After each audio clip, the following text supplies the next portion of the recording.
Hey, YouTube, Grinder McGee back again with another knife video, this time on a somewhat anticipated blade from my end, the Gerber Strongarm. Last week I was doing a Gerber product, the Gerber Myth, nice little tongue-in-cheek joke, stab at the survivalist community, a little paring knife. But it got me searching the internet, looking for a Gerber quality product. I know they've had some...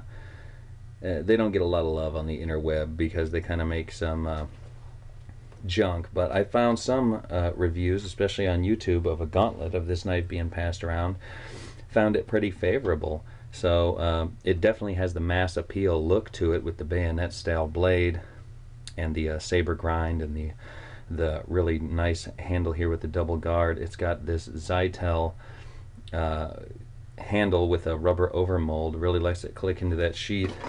It's got actually a really nice little sheath for a factory knife, around 50 bucks. And guess what else, y'all? It's made in the USA, Portland, Oregon. Oh my gosh, that sounds like a win-win-win on every level. But here comes the bad news. I got one in my hand today. It's a total piece of junk. It's about 7.5 ounces. Just the knife by itself is like 7.5 ounces. It's not sharp enough to cut a piece of fruit, so I'm not going to do it like I had been doing it. Listen to my thumb. If that was a Mora knife, I'd be cutting myself to the bone. This knife is not sharp, guys. The grind is okay, I guess, but the way that the edge is ground is a total insult and an embarrassment. Let's see if I can get the camera to really capture it. Look at that. Okay, that side, that's okay. Let's turn it over. Look at that. Look at this lopsided ass tip on this knife. Look at that lopsided ass knife. That's made in USA quality? Come on, man. Can I even fix that with a freaking work sharp? That's made in USA quality. Oh, okay, here's one I had on the table. I'm already getting wired. Here's one I had on the table last week, Gerber Big Rock. 35 bucks. You remember what that one looked like, right?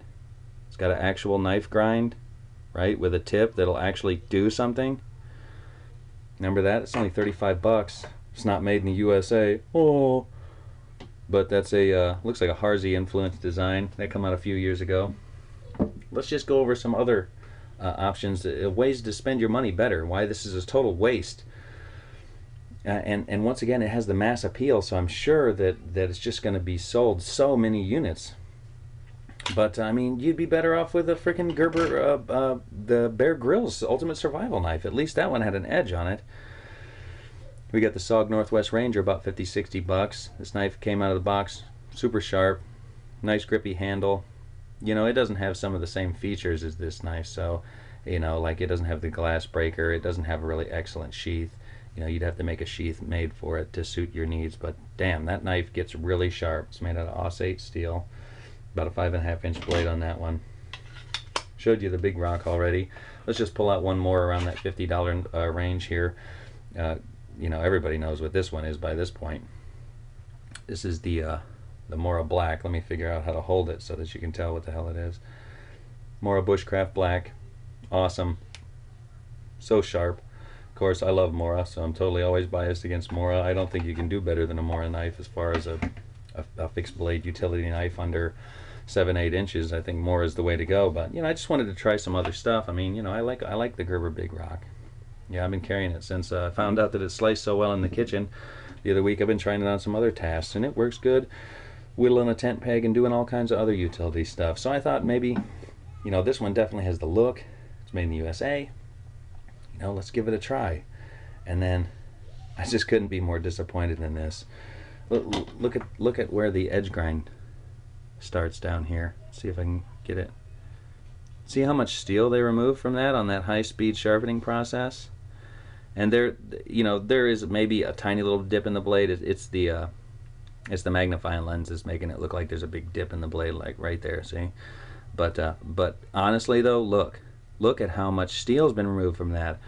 So I think for the first time in a long time, I'm actually going to return this knife, even though usually I'll I won't. I'll just reprofile it, resharpen it, just to make it serviceable. Just because, you know, when you buy something sight unseen, it's kind of on you, you know, to you're taking a gamble. So in a lot of instances, that's what I do. But on this one, I can't believe this isn't a factory second. Honestly, this is just such a cheesy knockoff of a good quality knife, and it's got a good feel in the hand. It's got a lot of good features.